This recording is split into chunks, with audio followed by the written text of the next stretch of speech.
வணக்கம். கடவுளோட படைப்புல நம்மளுடைய வாழ்க்கை வந்து குரங்கா அல்லது பூனையா?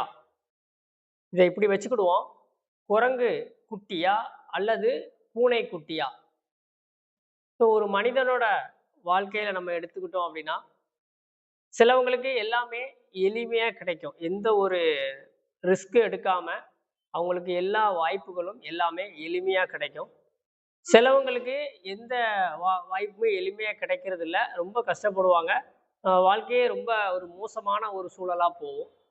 சிலவங்களுக்கு எளிமையா கிடைக்காது. ஆனா, அவங்களோட முயற்சிக்கு ஏத்த மாதிரி அவங்க கஷ்டப்பட்டு என்ன பண்ணுவாங்கன்னா, அந்த எல்லா நிலைகளையுமே அடைவாங்க. அவங்களுக்கும் சக்சஸ்ஃபுல்லா இருக்கும். இப்படி 3 விதமான ஒரு கேட்டகரியில மனிதனோட வாழ்க்கை முறை வந்து நடந்துட்டு தான் இருக்கு. இப்ப எல்லாருக்கும் ஒரு கேள்வி எழலாம். ஒவ்வொரு மனிதனும் எல்லாரும் சமம்னு சொல்றோம். நான் பிறந்த ஆ மண்ல தான் இன்னொருத்தவங்களும் பிறந்திருக்காங்க. அதே நாட்டுல தான் நானும் வாழ்றேன். நானும் அவங்கள மாரி உழைக்கிறேன், கஷ்டப்படுறேன், எல்லாம் பண்றேன். ஆனா எனக்கு எந்த விதமான ஒரு ஆ வசதிகளோ, இந்த மாதிரி நான் நினைக்கிற விஷயங்கள் எதுவுமே நடக்கறதில்ல. எனக்கு எந்த வாய்ப்புமே கிடைக்கிறதில்ல அப்படின்னு நெறைய பேரு புலம்புவாங்க. ஸோ இதுல இன்னொரு கோணத்துல நம்ம பார்க்கிறது தான் இந்த பதிவு. இது கடவுள் நம்பிக்கை இருக்கிறவங்களுக்கு கண்டிப்பா இந்த வீடியோ வந்து புரியும். கண்டிப்பா புரியும். கடவுள் நம்பிக்கை இல்லாதவங்க, ஒரு இயற்கை, ஒரு பிரபஞ்ச சக்தி, இயற்கையில ஒரு படைப்புல எப்படி இருக்குங்கிறத நீங்க எடுத்துக்கோங்க. ஏன் நம்ம கடவுளோட பார்வையில நாம குரங்கு குட்டியா அல்லது பூனை குட்டியா? நம்முடைய வாழ்க்கை எப்படிப்பட்டது அப்படின்னு நம்ம எப்படி பார்க்கணும்னா, இந்த பூனைக்குட்டி பூனைக்குட்டிய பொறுத்தவரைக்கும், பூனை குட்டி போட்டுரும். அந்த குட்டிய பூனை தான் எல்லா பக்கமும் தூக்கிட்டு போகும். அந்த குட்டிய பாதுகாக்கும். குட்டி அது பாட்டுக்கு இருக்கும். இந்த பூனை ஒரு இடத்துல இருந்து இன்னொரு இடத்துக்கு போகணும்னா, அந்த குட்டி வளர்ற வரைக்கும், பூனை தான் அத என்ன செய்யும்? கவ்விட்டு போய் எல்லா இடத்துலயும் கொண்டு போய் வைக்கும். இந்த பூனைக்குட்டி எந்த முயற்சியுமே என்ன செய்யாது? பண்ணாது. பண்ண தேவையும் இல்ல. இத வளர்ற வரைக்கும் இந்த பூனையே வந்து பாதுகாக்கும். இந்த மாதிரியான வாழ்க்கை முறையில இருக்கிறவங்க என்னன்னா, அவங்களுக்கு தான் அந்த வாய்ப்புகள் எளிமையா கிடைக்கிறது. அவங்களுக்கு வந்து எல்லா சப்போர்ட்டுமே இருக்கும். அது பெற்றோர் மூலமா, இல்ல வேற யாரோ மூலமாவே அவங்களுக்கு எல்லா வாய்ப்புகளும் எளிமையா கிடைச்சிட்டே இருக்கும். அவங்க பெருசா ரிஸ்க் எடுக்க தேவையில்ல.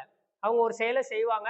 அந்த செயலுக்கு பார்த்தீங்கன்னா, எல்லா உதவிகளும் அவங்க எதிர்பார்த்தத விட பல மடங்கு வந்து சேரும். அவங்க வாழ்க்கை முறை ரொம்ப எளிமையாவே போயிட்டு இருக்கும். இந்த மாதிரியான வாழ்க்கை முறையில இருக்கிறவங்களுக்கு, இது வந்து கடவுளோட பார்வையில, இல்ல இயற்கையோட படைப்புல பூனைக்குட்டி மாதிரியான ஒரு வாழ்க்கை. இவங்களுக்கு பெருசா என்ன இருக்காது, வாழ்க்கையில ரிஸ்கே வந்து இருக்காது. பட் அவங்களுக்கும் நல்லது, கெட்டது எல்லாமே இருக்கும், நடக்கும். அது ஒரு பக்கம். பட் இருந்தாலும் வாழ்க்கை எளிமையா போகும் அப்படிங்கிறதுக்கு இவங்களுடைய வாழ்க்கை பூனைக்குட்டி மாதிரி. சிலவங்களுக்கு குரங்கு குட்டி மாதிரி. குரங்கு குட்டி மாதிரினா எப்படி?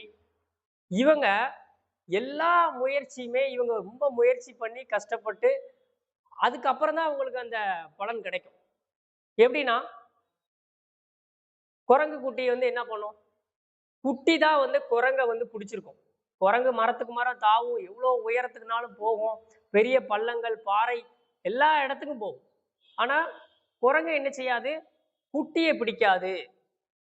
குரங்கு குட்டி தான் குரங்க வந்து இறுகி பிடிச்சிருக்கும். இந்த குட்டி விட்டுருச்சு அப்படின்னா விழுந்துரும். அப்ப இவங்களுக்கும் என்ன இருக்கு வாழ்க்கையில? எல்லா வாய்ப்புகளும் எல்லாமே இருக்கு. இவங்க எந்த அளவுக்கு இறுக பிடிக்கிறாங்கோ அப்படிங்கிறத பொறுத்து இவங்களுக்கு அந்த வாழ்க்கை நகர்ந்துட்டே இருக்கும். அப்ப இறுக பிடிக்கணும் அப்படின்னா என்னது? ஒண்ணு கடவுள். இப்ப கடவுள் பக்தி இருக்கு அப்படின்னா, அவங்க எந்த அளவுக்கு கடவுள் நம்பிக்கையோட ரொம்ப இறுக பற்று ஒழுங்கா இருக்காங்க அப்படிங்கிறத பொறுத்து. இல்ல எனக்கு கடவுள் நம்பிக்கைலாம் இல்ல அப்படிங்கிறவங்க, தன்னோட தொழிலா இருக்கலாம், ஒரு நேர்மையா இருக்கிறது. ஸோ அந்த மாதிரி நல்ல விஷயங்கள எந்த அளவுக்கு இறுக பிடிக்கிறாங்களோ, அத பொறுத்து அவங்களோட வாழ்க்கை வந்து என்ன செய்யும்? சக்சஸ்ஃபுல்லா போயிட்டே இருக்கும். அப்ப இந்த பூனைக்குட்டி மாதிரியான வாழ்க்கை முறையில உள்ளவங்களுக்கு இறை அருள் வந்து நல்லாவே இருக்கு. அவங்களுக்கு இயற்கை வந்து சப்போர்ட் பண்ணுது. அவங்கள வந்து இயற்கையே வந்து என்ன செய்யுது? நகர்த்திட்டே போகுது. இந்த குரங்கு குட்டி மாதிரியான வாழ்க்கை முறை உள்ளவங்களுக்கு இயற்கை போயிட்டே இருக்கு. கடவுள் போயிட்டு இருக்கிறாரு. ஆனா இவங்க தான் அத புடிச்சு போய்க்கிட்டு இருக்கக்கூடிய ஒரு வாழ்க்கை முறை. எப்படி பார்த்தாலும் அப்போ நமக்கு என்னன்னா முயற்சி.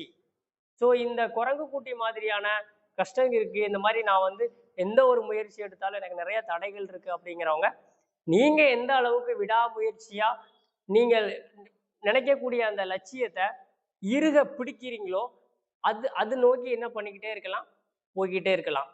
ஸோ அதை இப்போ நம்ம வந்து இன்னொருத்தங்களை பார்த்து அவங்களுக்கு எல்லாம் எளிமையா நடக்கு, அவங்களுக்கு எல்லாம் ஈஸியா கிடைக்கு அப்படின்னு சொல்லி என்ன செய்ய வேண்டாம், நம்ம குழம்ப வேண்டிய தேவையில்லை. ஸோ இந்த பதிவு மூலமா ஒரு சின்ன தெளிவு உங்களுக்கு கிடைச்சிருக்கும். ஸோ உங்களுடைய வாழ்க்கை முறை வந்து பூனை குட்டியா இருக்கா இல்ல குரங்கு குட்டியா இருக்கா அப்படிங்கிறத கமெண்ட்ல சொல்லுங்க. மேலும் பல தகவலுடன் நம்ம அடுத்த வீடியோல சந்திப்போம். நன்றி.